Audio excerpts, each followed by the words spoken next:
resumindo todos, eles entraram, alteraram a cena do crime e trouxeram sem autorização nenhuma. Todos eles podem responder criminalmente pelo ato que eles fizeram. Eles foram lá em cima, não é a polícia que abandonou, a polícia simplesmente não tinha segurança suficiente para subir servidores públicos desarmados, ela não tinha, porque tem que ser feita uma operação rescaldo, aqui é um local de batalha, onde tinha gente fortemente armada, e o cidadão comum foi lá, porque quem foi lá não foi o cidadão comum, foi gente ligada ao narcotráfico dali, tanto é que os carros, boa parte dos carros já puxaram a placa, eram roubados. Tá? E desceram e alteraram a cena do crime. E por que enfileiraram eles e tiraram a roupa deles de combate? Por quê? Você pode me explicar? Para não mostrar que eles estavam vestidos, né, de guerrilheiro, coisa do tipo. Para quê? Para quê? Para tentar. Até agora eles estão procurando os inocentes que o Bop matou. Até agora. Ainda não acharam.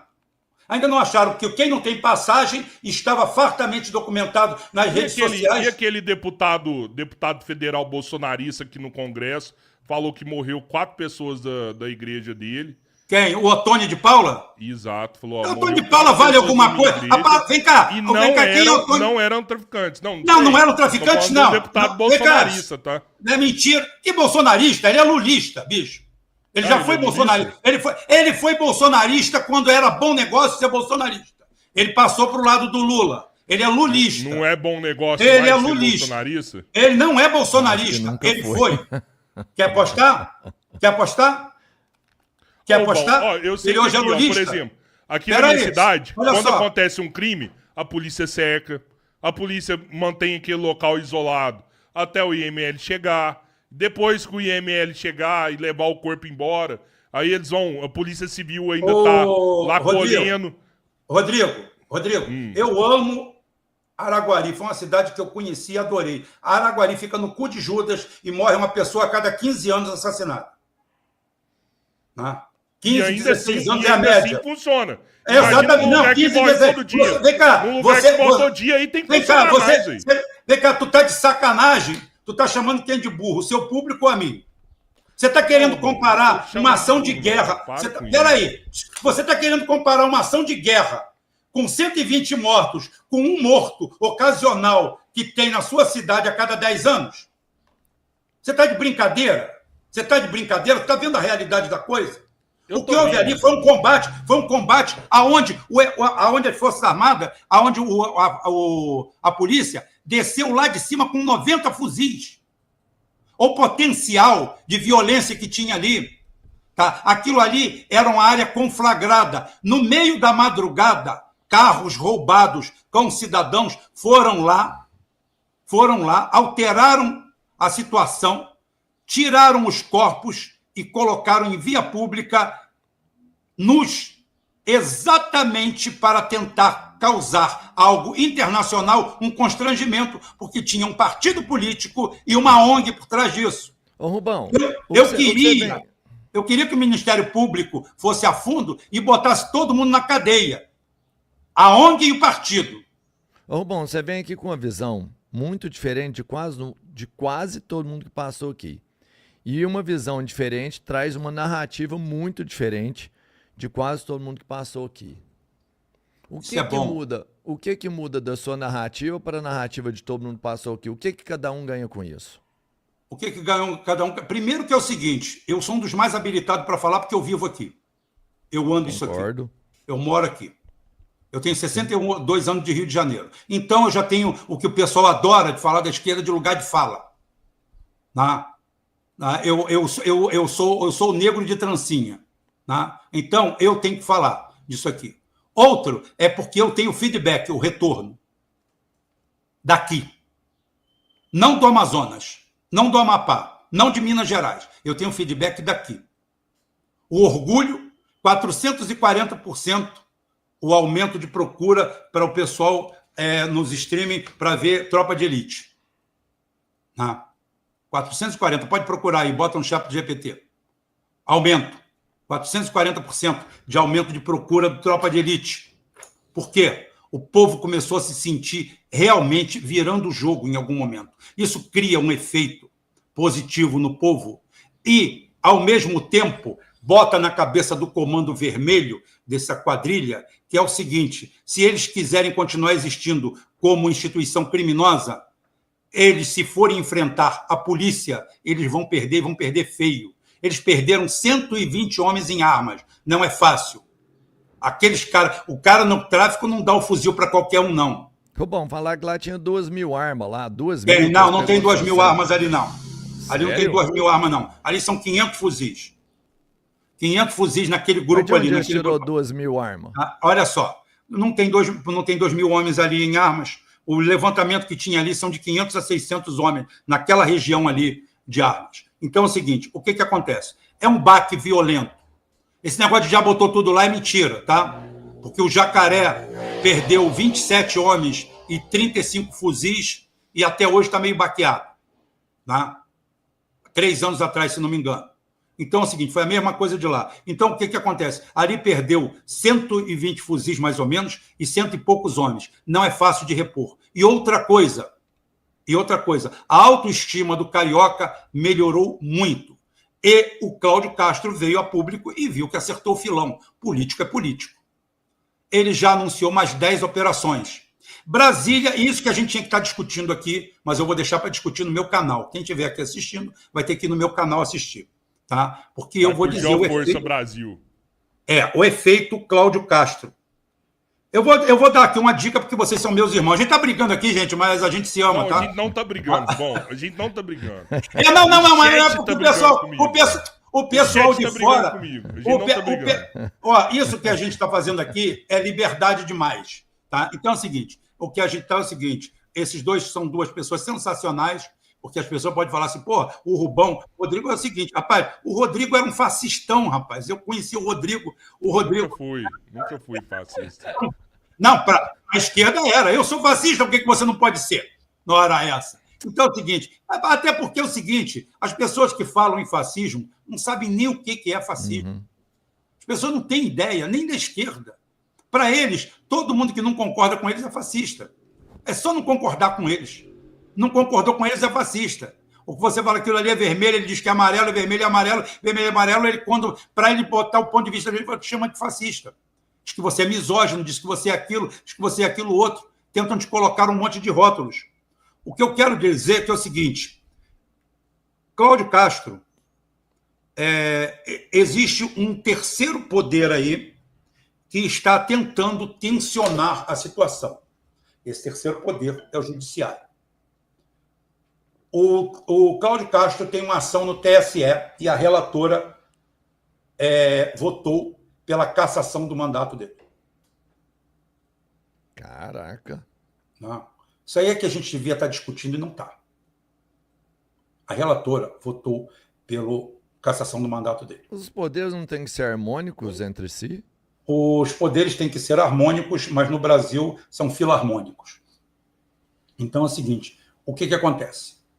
É isso que eu vou discutir hoje no meu canal. Você vai lá, você vai discutir, vou discutir e eu vou adiantar aqui.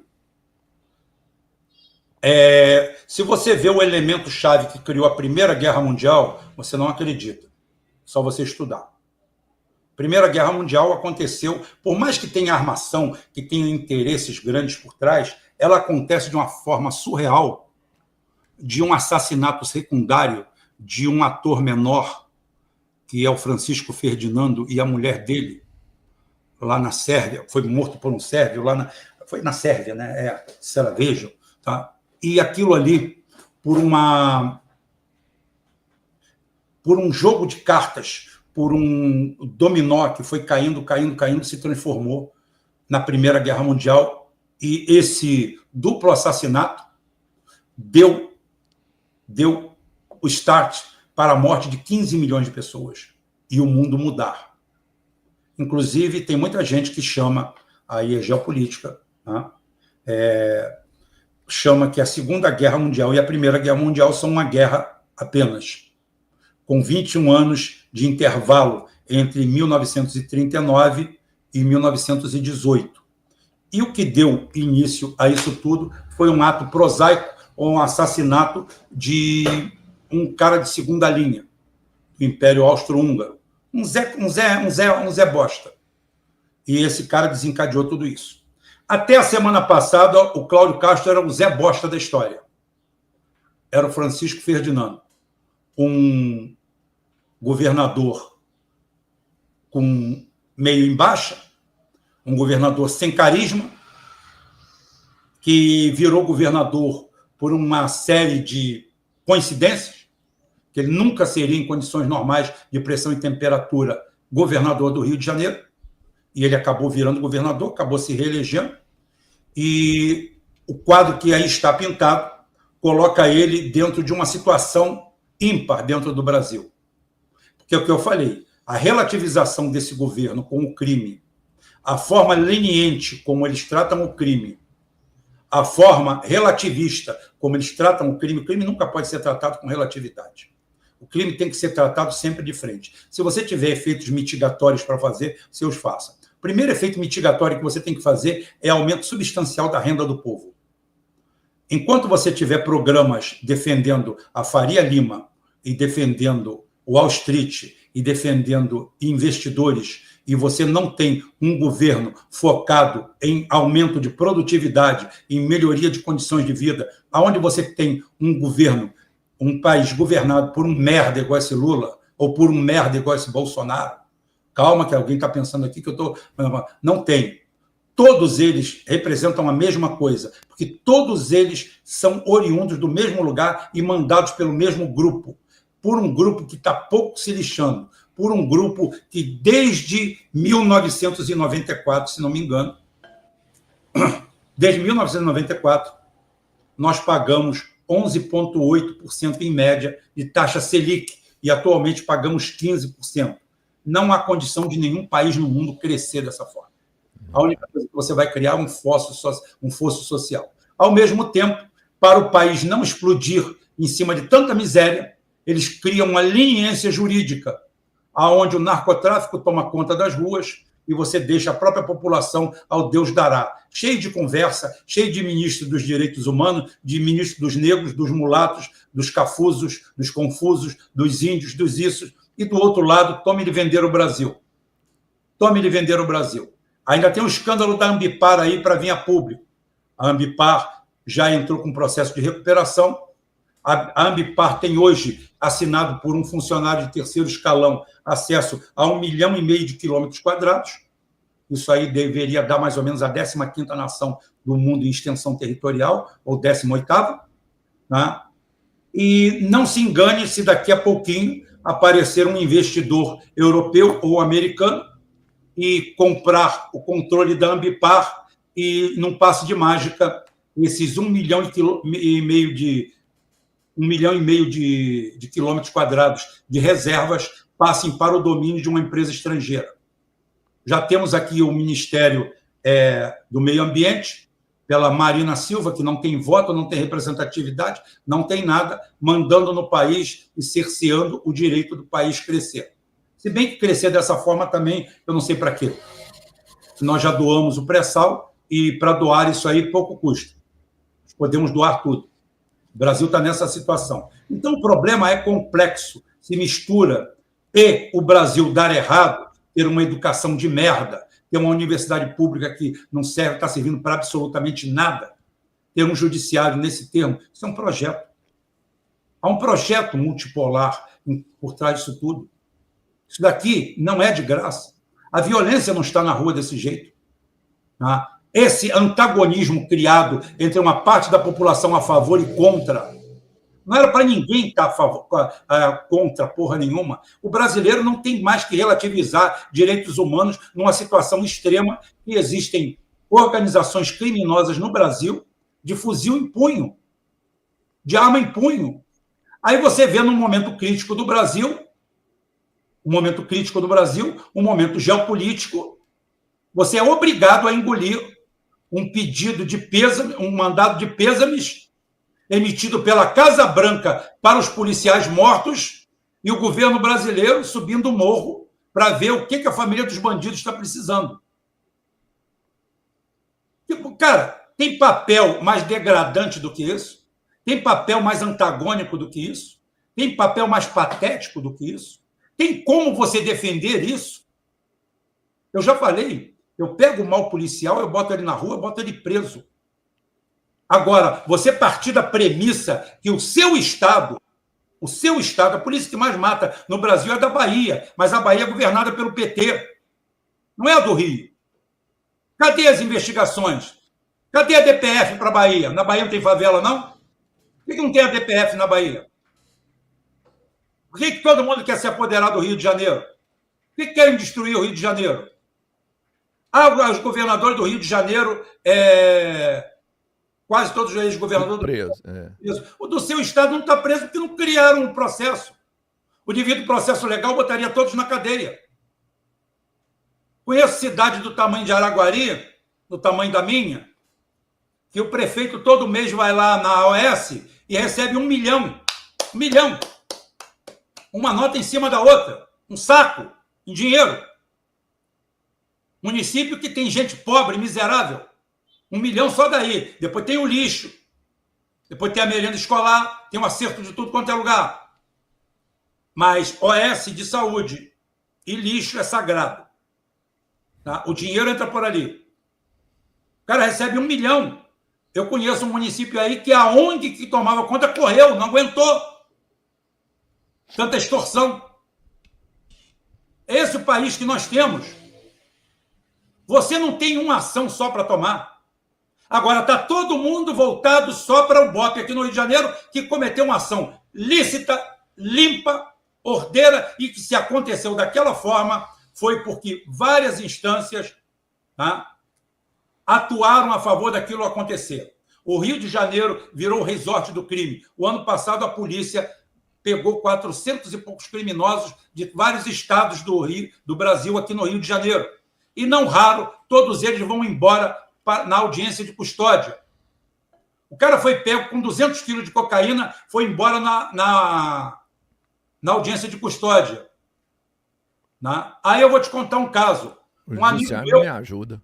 Um amigo meu particular, não vou citar o nome dele aqui, um amigo meu particular, quase 10 anos mais velho do que eu, um cara honestíssimo, ele trabalha com sucata, mas não é sucata, ele não compra carro velho, não. Sucata industrial. Na realidade, ele monta, desmonta indústrias, compra torno, compra trator, compra tudo. É sucata, é o mercado de sucata que se chama. Tá? Mas, na realidade, é sucata industrial. Ele trabalha nisso aí há 50 anos. Nunca foi preso. Nunca teve problema nenhum com ninguém. Nada.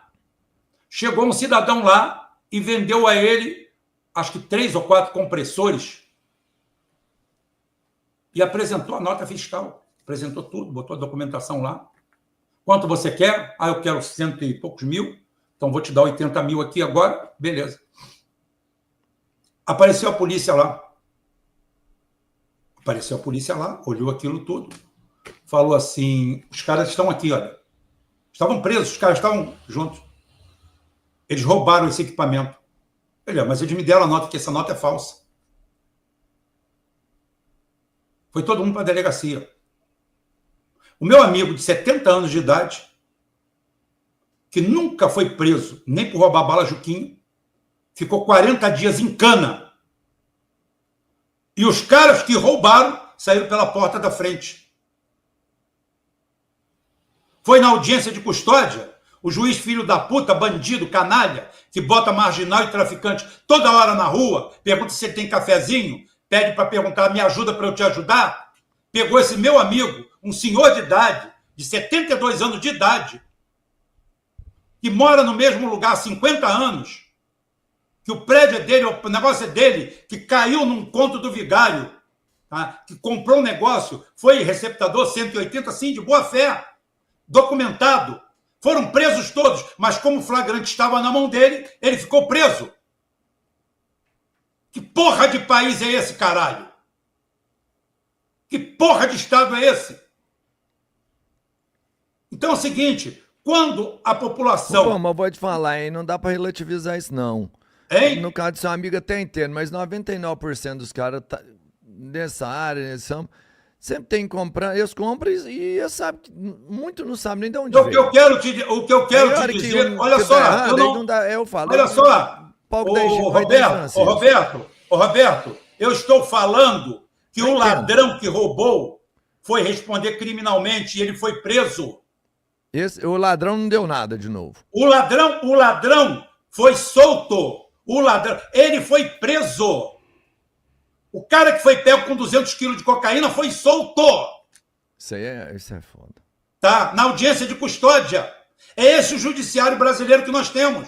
Eu não estou pedindo para ele ser isento, não. Ele vai responder por aquilo. Só que o cara que chegou e falou, não, seu policial, eu roubei e vendi com uma nota fria para ele. O cara chegou e falou assim, eu não peguei você em flagrante roubando, pode ir embora. Agora, você que foi pego com flagrante, tá aqui dentro do seu galpão, você tá preso. Essa é a justiça brasileira. Esse é o judiciário brasileiro, que todo dia, acabei de falar, fuzil, 16 anos, fuzil e cocaína, 2 anos, 4 anos. Então, ande junto com o fuzil, com a droga, cocaína. Não, calma, doutor, eu sou traficante. Ah, sim. Beleza. Então tem algo muito errado que faz parte de um projeto. Aí é o seguinte, o Lula é de esquerda, os governos, a culpa é sempre do outro. O Lula não pode fazer nada, mas botar no cu do povo ele pode. Comprar emenda parlamentar, ele e o Bolsonaro fizeram direto. Compraram o Congresso inteiro. O cara lá diz que é bolsonarista, mas quando pinta a prata, quando pinta o dinheiro, ele vota a favor do Lula. E o lulista fazia a mesma coisa. Então é o seguinte, o que acontece? Os caras passaram o que quiseram e fizeram o que bem entender. O resto não dá para fazer. Sabe por quê? Fala aí. É vaca sagrada. É obra do patrão. Aquilo não se mexe. Tá? Porque é importante que isso aqui sempre esteja em ebulição. É importante que a gente fique brigando entre a gente. E essa esquerdinha faz muito bem esse papel, porque a direita, ou que seja, que a gente chama de direita de fora, não existe mais direita e esquerda como ideologia. Não existe. Existe gente que defende o nacionalismo e o resto. Tem gente que defende que seu país seja soberano, que tenha efetivamente um sistema de governo vertical como tem a China, tá? Efetivamente funcionando para o povo, e tem o resto. Cada um querendo a cada 4 anos trocar. O cara que está denunciando o petista, 90% dizendo que é bolsonarista, ele está querendo a boca do cara, para ele ficar lá. Ele não quer moralizar nada, não. E vice-versa. E vice-versa, cada um quer o seu. Um quer mestrado, doutorado, um quer ficar encostado, um quer fazer um concurso que tem uma vaga só para uma universidade pública, onde a pessoa vai ganhar 25 pau por mês. Né? Aí você vai lá, tem um concurso, a pessoa entrou para o concurso. Quantos candidatos tinham um? Quem era a vaga 1? Sabia que a Universidade Pública Brasileira tem isso? Tem. E eu provo aqui e mostro. Ô, Rubão, o TSE aprovou agora o Partido Missão, né? Ele saiu do papel aí, agora realmente é uma realidade.